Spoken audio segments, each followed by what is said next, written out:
Okay, hey guys, just making this video so I don't have to explain all of this to everyone individually. So basically here in the MoTec I have kind of modified one really cool additional workspace you can call it, and all of these are worksheets, and I just kind of added a little bit of my stuff, and I also tidied it up a little bit so it's kind of easier to read, and you can see more stuff in one page. So let's start with it. So first of all, you have to have you have to have, there you go, in the game you have to have your telemetry laps. I normally go to 99, but obviously this is in a safe preset, so if you look at my normal presets you're gonna see most of them. That means if you play, let's say, endurance race, and 99 laps will be in one file before it starts to make a new file, so it's gonna be handy. It's gonna create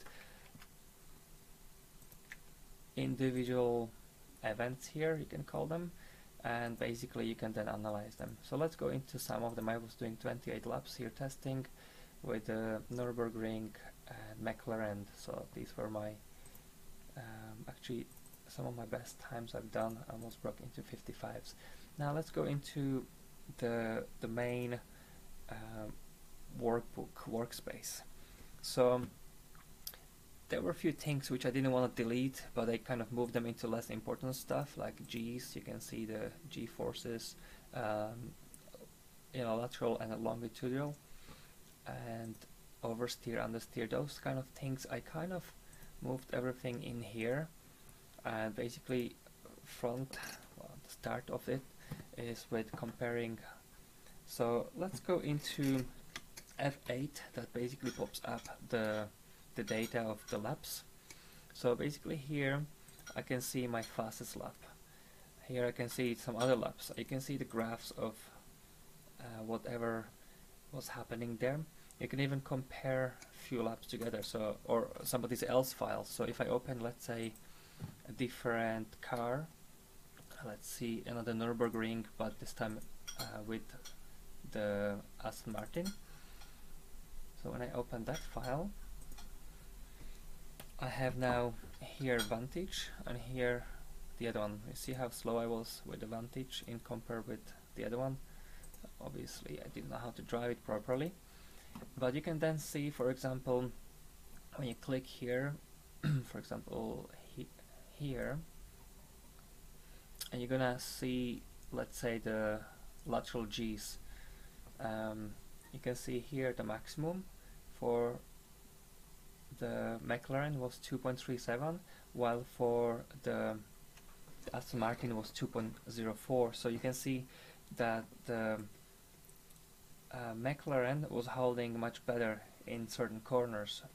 On the opposite side it was 1.8 and 1.85. So some corners I was really dominating on McLaren in compare with the other one, so you can say it was better gripped.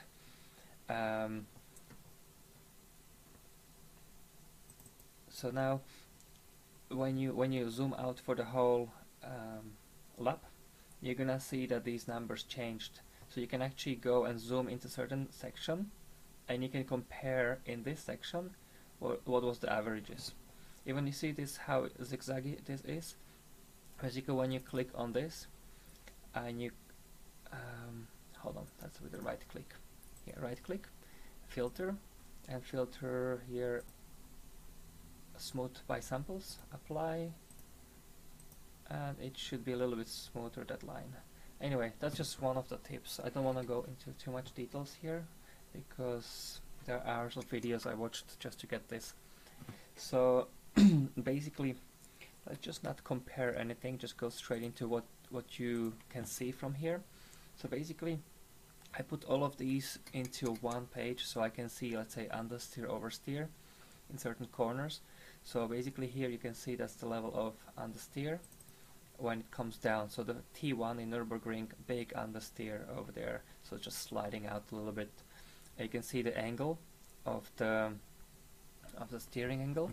You can see the the G's, lateral G's. So basically, if you can see that here, but obviously you will know it when you drive, but this one indicates that you steer a lot, you understeer a lot, and there's not that much lateral G's, so you're actually gripping, you're sliding, so that can show that you don't have a good grip there.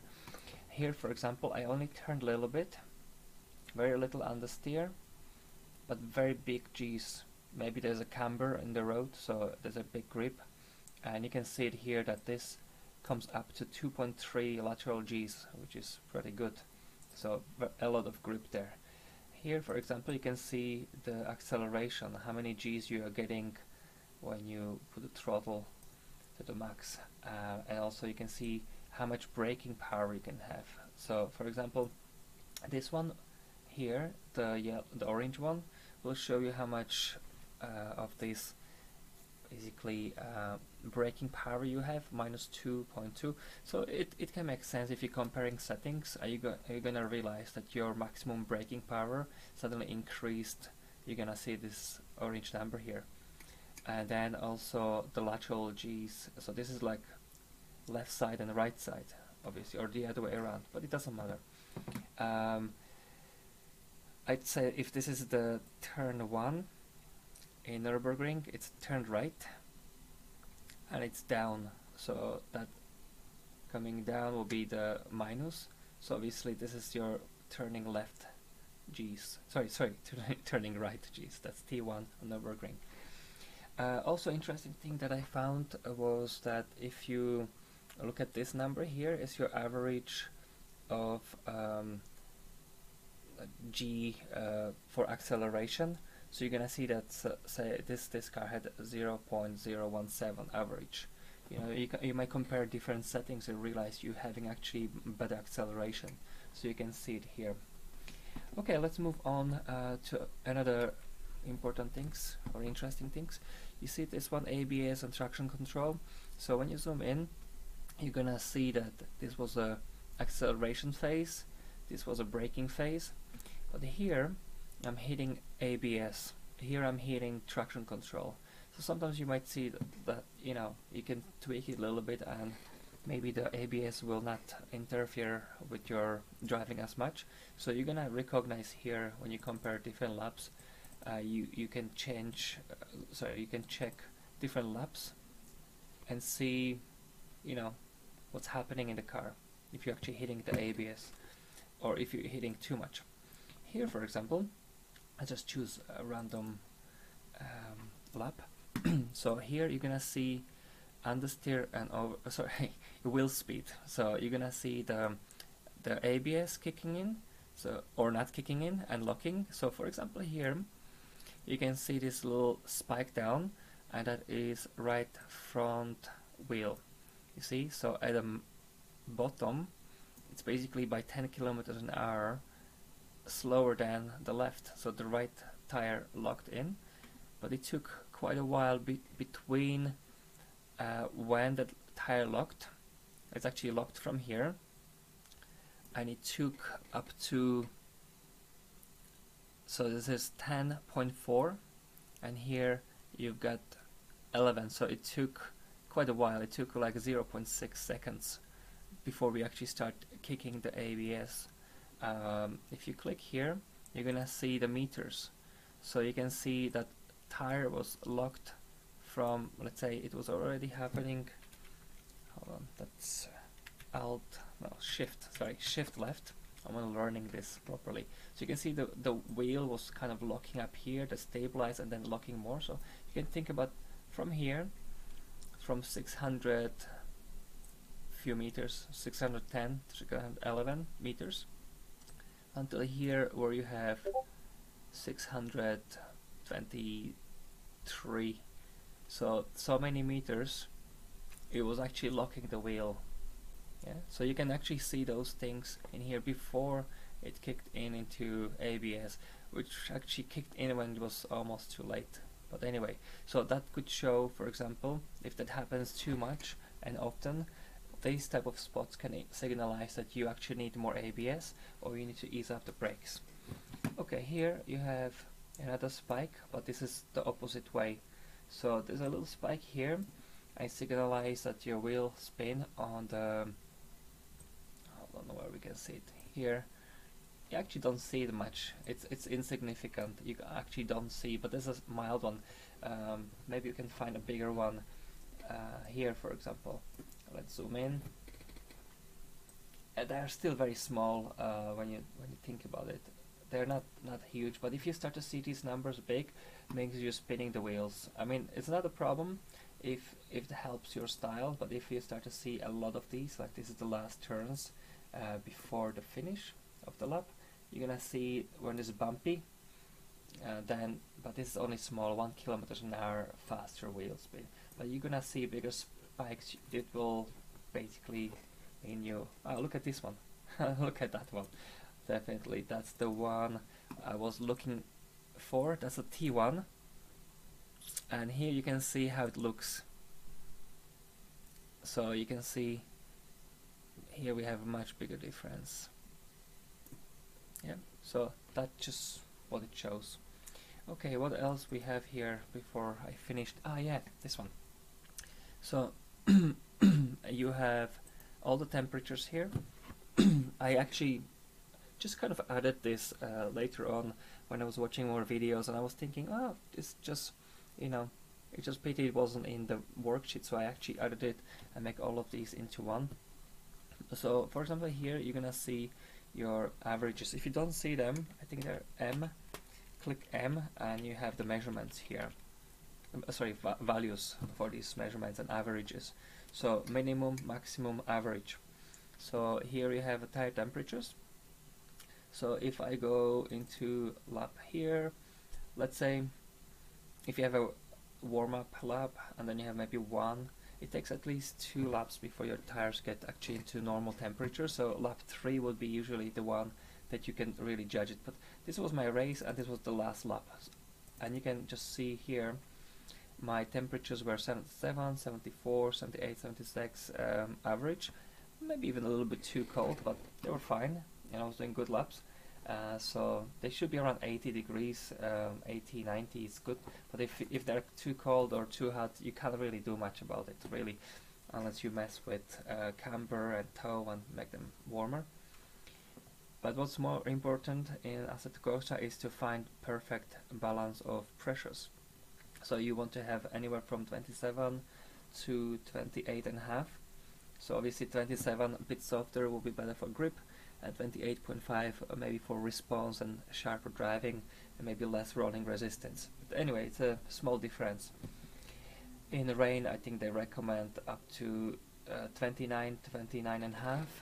You know, but it's trickier in rain because sometimes you might run into too hot or too cold, depends how much water there is, so you can't really do too much, but check these numbers and optimize it for it.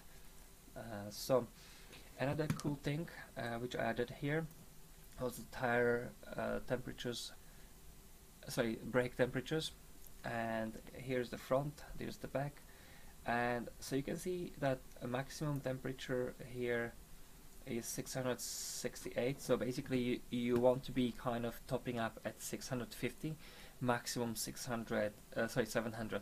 So obviously you have that 650 here. Let's say if it's T1, yeah, that's the turn 1. So obviously the first braking, you can see this is acceleration along straight, and then this is braking over here, and you're gonna see that the brake temperature was cooling down, and then as we start braking, you start to see the spike in temperature. So basically here you can see our initial braking was at 310 roughly, and the rear 240. I spike up to 650. So that was perfect temperature. Here you can see another time you brake and brake and brake. You want to have the brakes sort of starting or keeping the temperature for the next turn around 360, anywhere from 300 400 I'd say. So here you can see we kind of achieved that. It never went over 650 except at one point, and it wasn't that much, so we are in a good balance. Then rear is a bit colder, and you can see that the maximum brake temperature in a rare was 408, so we could actually close one click on the ducts. So basically here I would go to 1. I think I already changed that. It was 2 and I changed it to 1, and I think from remembering last time, I think it added 100 degrees more in the brakes. It also depends how you shift the brake balance from the front to the back. It will also influence how much of these temperatures will increase or decrease. And also you're gonna see, for example, the changes to your tire temperatures and tire pressures. So that's why I wanted to have all of this on one page, so you can analyze your setup after it settles down properly. So yeah, so obviously when you increase the brake temperature, it will increase the pressure. So don't care so much about this, but yeah, that you don't want them running too hot.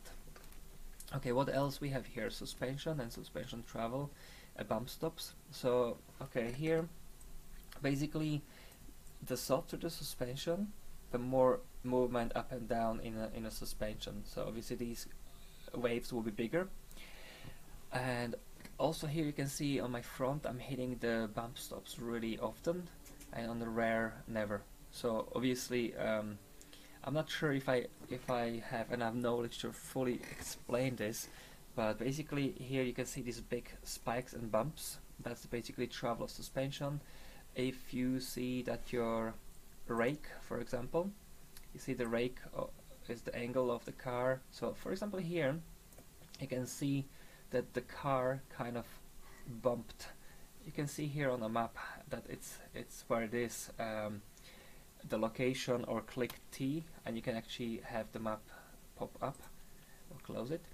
So you can see that that rake changed to opposite. So just to give you some ideas here, so this is the first braking. So when the rake increases, this is the first straight, so it's neutral, sort of neutral. You can zoom in a little bit. So the car is kind of little oscillations in angle because it's bumpy. Then you hit the brakes and the rear is increased. So the rake went from, let's say, 14, 15 to 55. So you can see I'm braking here. So the tail is up and nose is down. You could also see it here in the ride height. So the front and the back, you can see all the numbers here. So obviously the rear is higher than the front, obviously. But you can see also suspension, what is it doing. So it's best to just have a, analyzing your laps and see what's happening there. But here, for example, that means that the tail is up and the nose is down. This means that nose is up and tail is down. So obviously when you hit the Schumacher S's here, you hit a bump and the front goes into the air and the rear goes down. So what it does basically, it can mess up your aero balance, and because by the way you can do this with a shift and cursor left and right, and if you go just left and right, you're moving like this. And what else? And when you do control, you just move like this a little bit, more jumps. Okay. So what it does, this is one situation here where you can see that the front jumped up. Then you can see in your suspension. Then you can see in your damper velocity. That's another thing I want to talk about. So here you can see, well, from what I understand is what goes up is the rebound, what goes down is bump. I hope I'm correct, because I've seen few videos and actually the guys were sort of contradicting themselves, so I'm not sure who is right. But again, that's why I'm saying it's really important to just find out what works, and not to just focus on numbers, but being able to tweak the car and get the right setup. Anyway, so basically when you have overly dominant bumps or overly dominant rebounds, you might actually notice that the car is not balanced. And also you see the wave over here. If this wave was bigger and it kind of jumps up and down, you're gonna see that your dampening is basically too soft. That means the spring can oscillate very quickly and move very quickly. If you have higher dampening, it's gonna be basically lower down. I think mine is actually pretty higher number, so it's actually, you can see it's very quickly, it's just calming down, it's not moving up and down anymore. There's an event, there's a bump, and you can see very quickly it's smooth, you see. So that's kind of what quickly stabilizes the car. If you have soft dampers, the car will be jumping up and down, and you might actually be kind of oscillating, you know, into understeer because of that, or your rear might be sliding out and oversteering, so it can be actually more difficult to drive. So from what I know, it's good to kind of play with it and see how it suits the car and track. But here is where you're gonna see, you know, what's happening. Another cool thing here was the suspension histogram. So basically here I want to show you something here. So basically here there's oscillation, and the more dampening, the smaller the waves, the shorter the frequency, but it can make car actually lacking the speed to basically rebound for the next bump. And basically when you have a very high dampening, car is reacting really quickly, but when you hit a big bump, the car jumps off the ground. It's not able to steer or brake or accelerate, so you might actually lose control. So you have to find a good balance of dampening, not to overly damp it or not to make it too soft.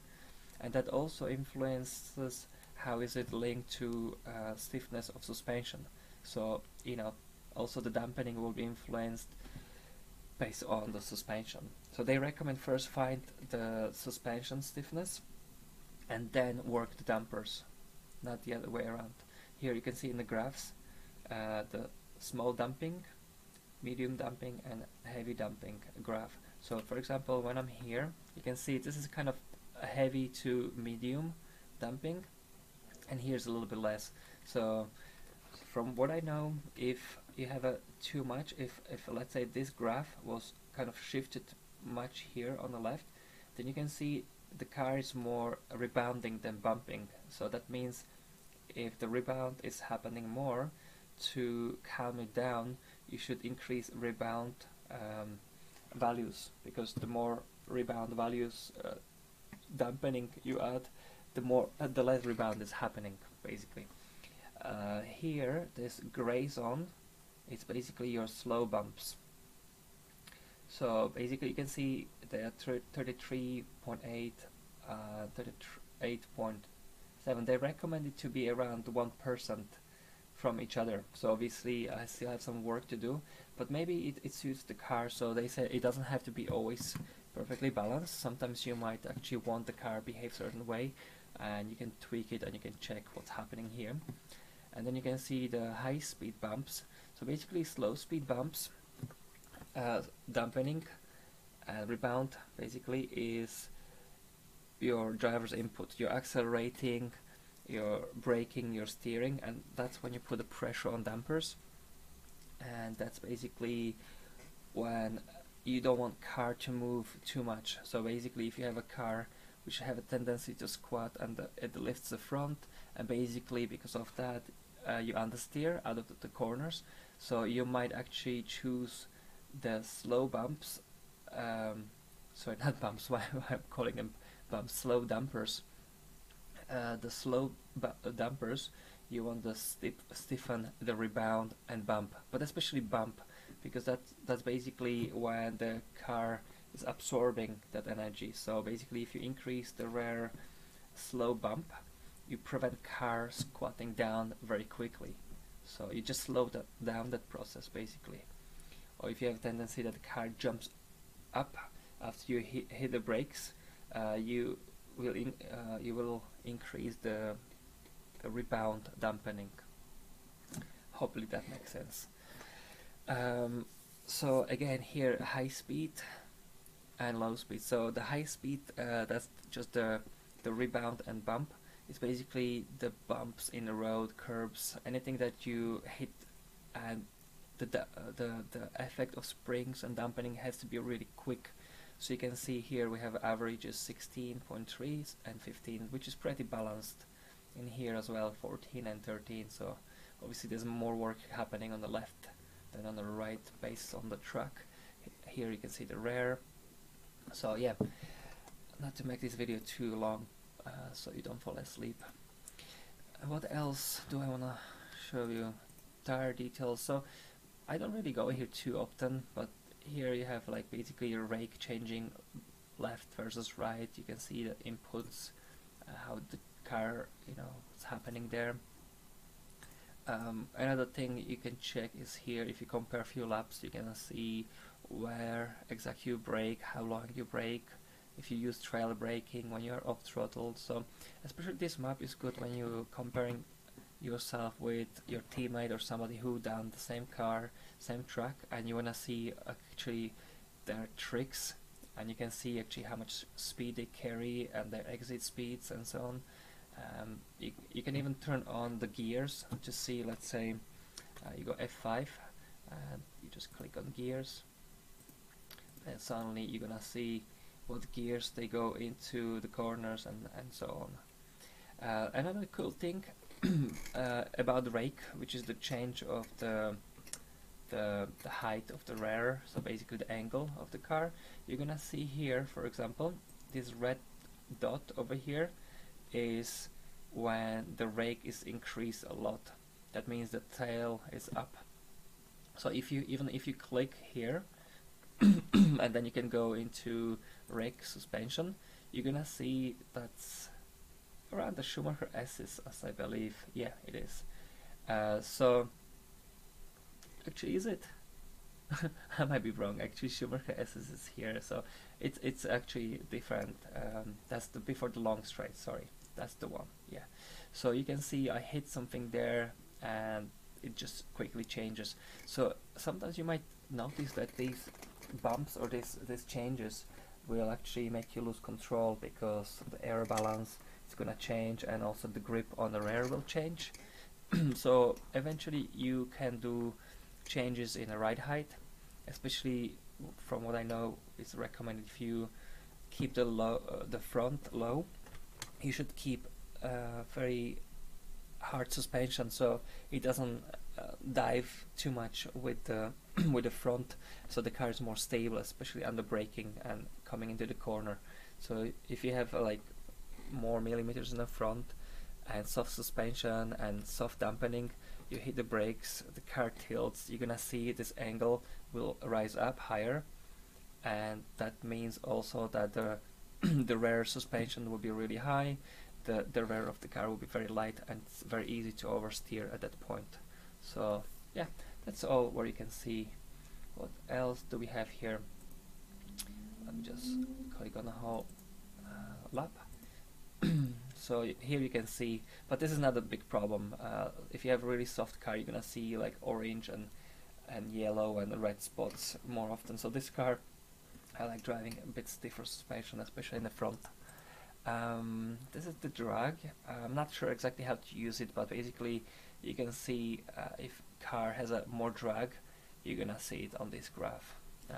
There's some calculation happening, but I only got it from the guy who I watch his videos.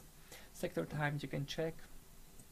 I don't really go there, but RPM history. So here, for example, you can see when you're shifting, basically you can see where you have the most torque, more power. So here you have a G long, so basically that's your acceleration G's.